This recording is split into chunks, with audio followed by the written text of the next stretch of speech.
Hey guys, it's Hannah here, and I am here with, as I said in my last video, my empties. I have a lot of these. These are all makeup. If you guys want to see like skincare and hair care, let me know.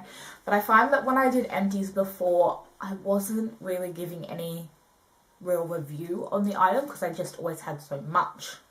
But this time, because I have kind of stuck to makeup, I really want to give you like reviews, because that's really why I sit through empties, is to get reviews on things, and I would just go, I've used this, I've used this, I've used this. Doesn't really work out so well. So we'll start with the little minis and work our way up to full sizes, and then yeah, so let's just get started. First thing I used up was 3 little sample sachets of the Makeup Forever Step 1 Equalizer, the hydrating primer. Now I got these when I was in America, so a while ago now. I really did like these under a matte foundation when I was feeling a little bit more dry.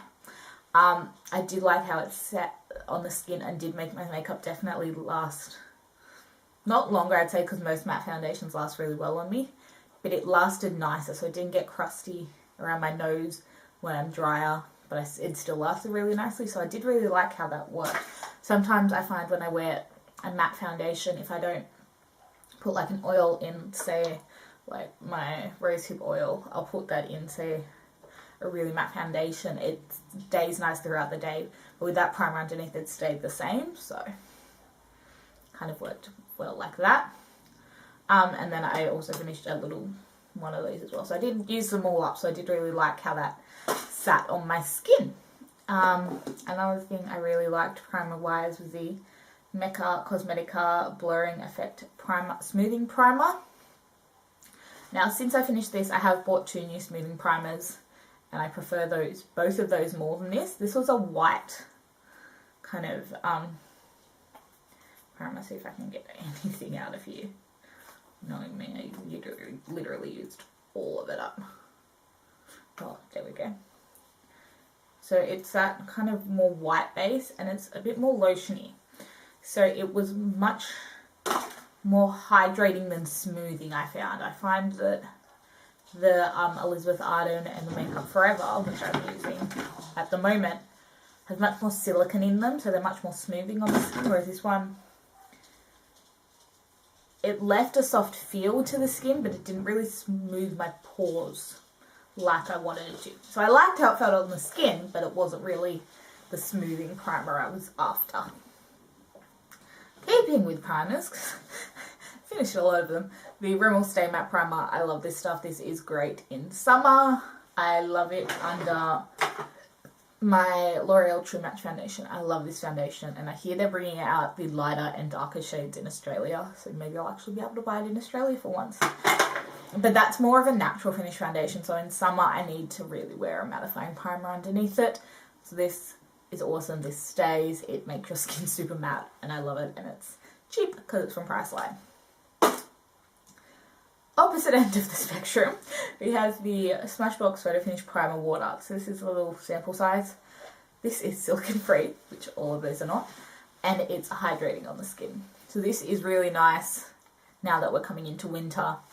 Just spritzed all over the face under any foundation, preferably a matte foundation, but it works at the moment because I'm not as oily with all of my foundations.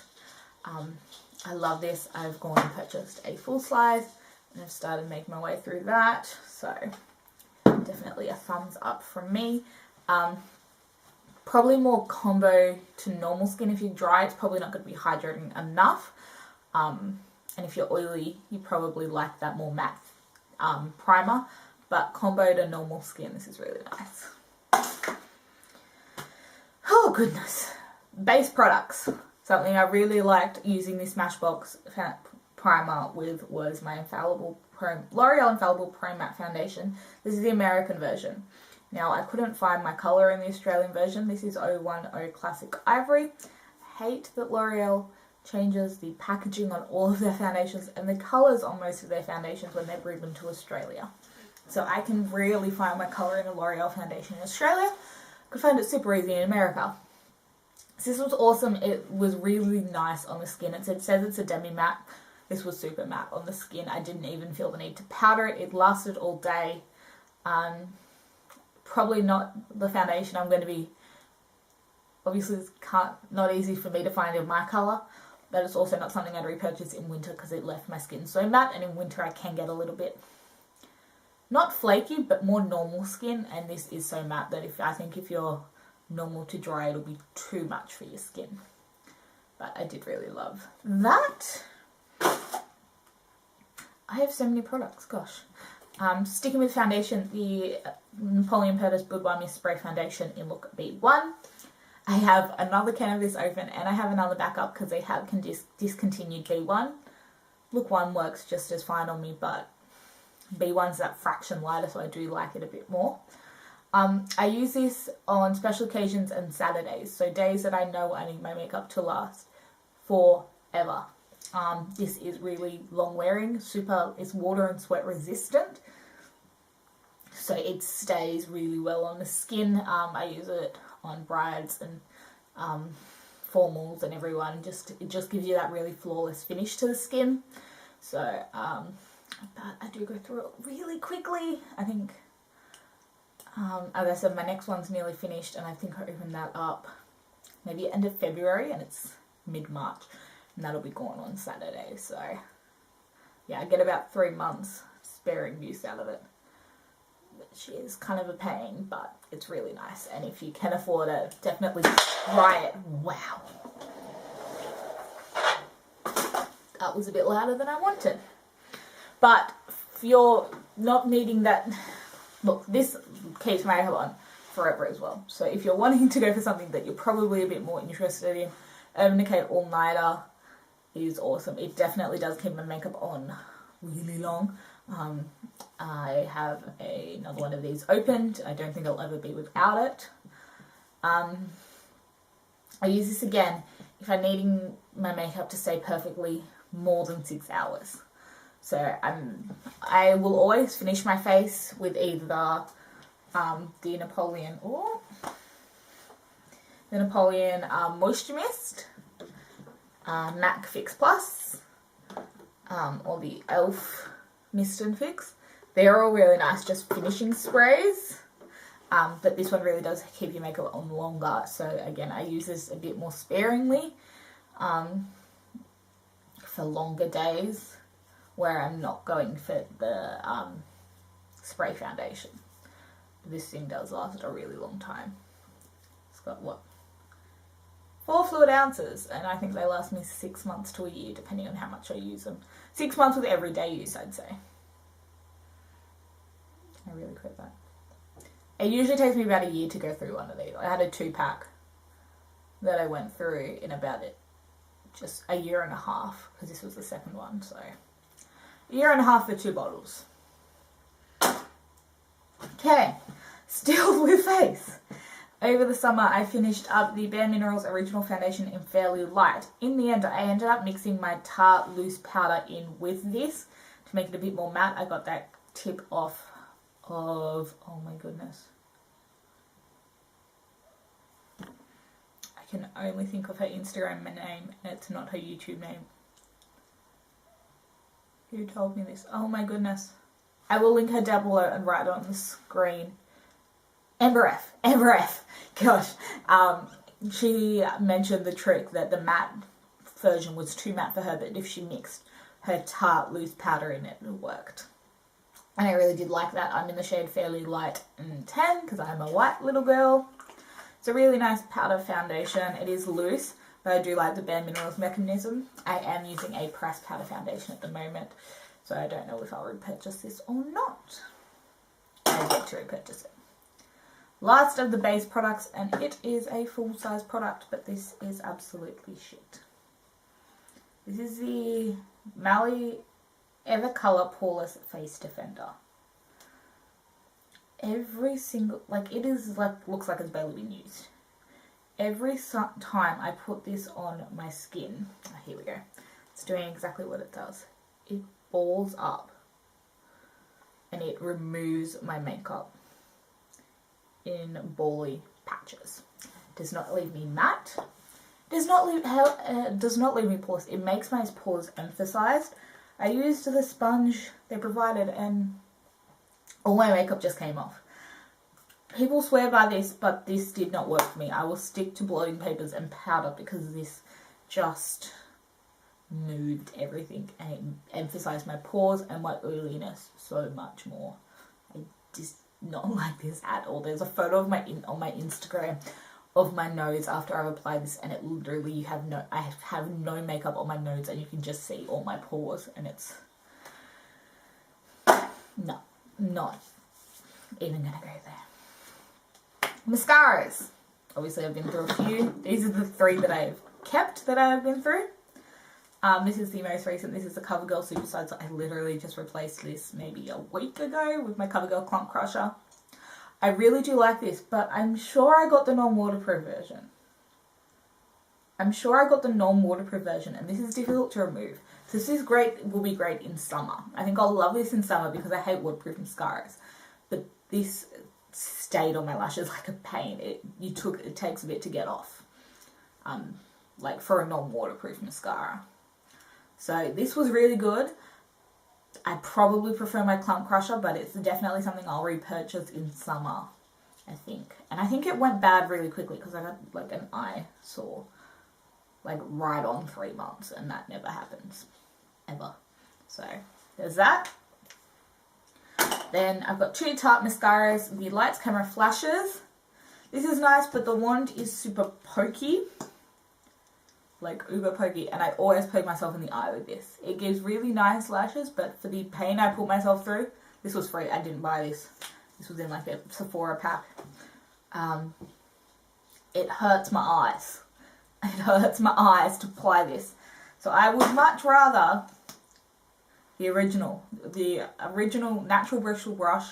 I've repurchased this. I love this mascara. This and the CoverGirl Clump Crusher are my 2 favorite mascaras ever. I love this mascara. I love how it makes my lashes look, and it's like natural and fluttery, but still they're there. I find that with my glasses, most mascaras, they don't make my lashes show through my glasses, particularly if I'm wearing liner. But those 2 mascaras definitely do. Okay. Eyeliners. The Smashbox Jet Black Waterproof Eyeliner in Midnight Black. This is just dried out beyond the point of using. I got about halfway through it, which I'm pretty proud of, but I've replaced it with the Napoleon one. Because this was kind of dry to begin with, and it was free anyway. But it was kind of dry to begin with, so it was always a little bit hard to work with, but the Napoleon one I find is really creamy. And I have 2 liquid liners. The first is the Stila Stay All Day Waterproof Liquid Eyeliner. This stuff is well loved. I use this until the dying days. This is really nice. I do really like this. It hits between this and the Kat Von D Tattoo Liner. The Kat Von D just beats it out because I prefer the brush tip for a wing. This is a felt tip and it's incredible, and you can like hear it's got nothing left in it. It's hilarious. This is really good, and it's good because I can access it a bit easier, but I prefer the brush tip of the Kat Von D, and I feel like the brush tip, I get a bit more use out of it.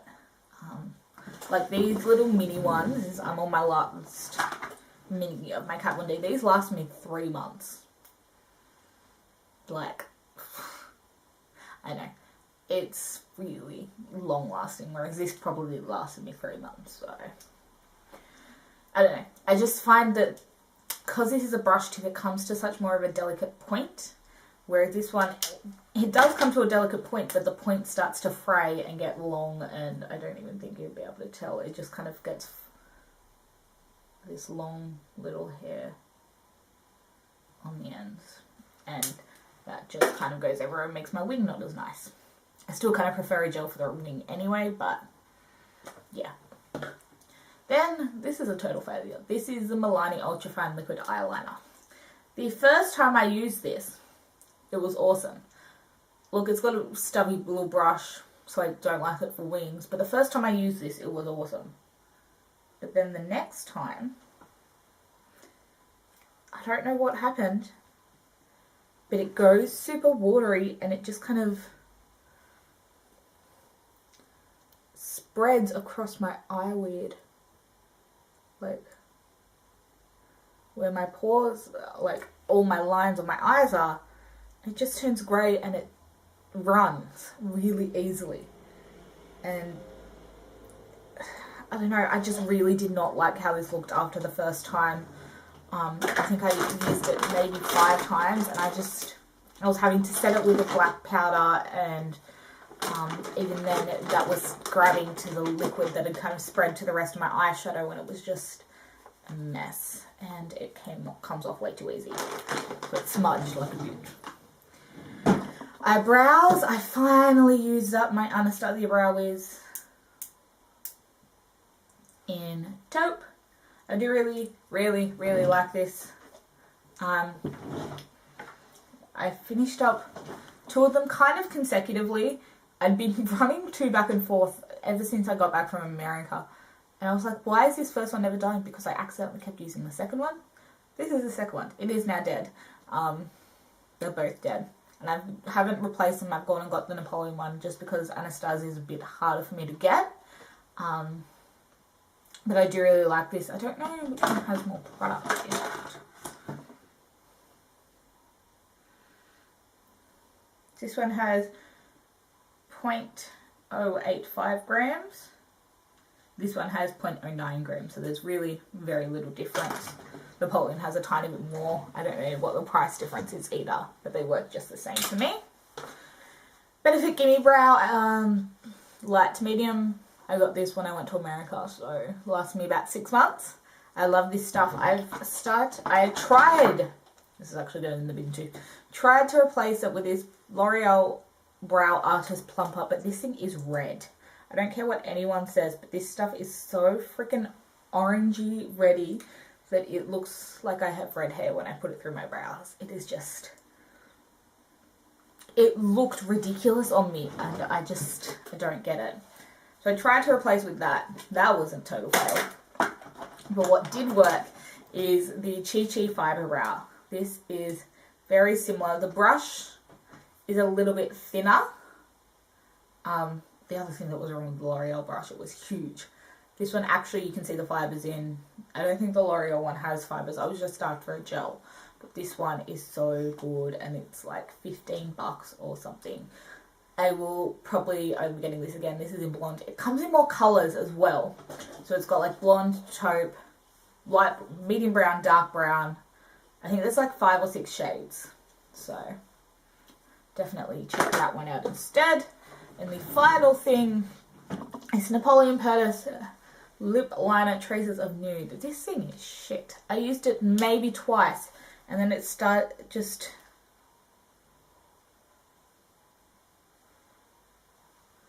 not only did the actual thing break, but the colour is just this grey purple. It was really pretty, like mauve the first time, and now it's just like this ridiculous colour. I do not like it. It's just going in the bin. It's just not good. Well, that was my little ramble of Empties today. Do give this video a thumbs up if you guys liked it. I slowly just keep rolling around everywhere today. Who knows what's going on? Anyway, I do hope you guys enjoyed this video. Give it a thumbs up if you did. Leave me a comment down below what videos you guys want to see. If you guys have tried these products, what you think of them. What is your favourite product you've been trying at the moment and you're scared for it to finish? Let me know in the comments down below. Give this video a thumbs up, as I said, and click subscribe to keep up to date with all my videos. And I'll see you in my next one. Bye, guys.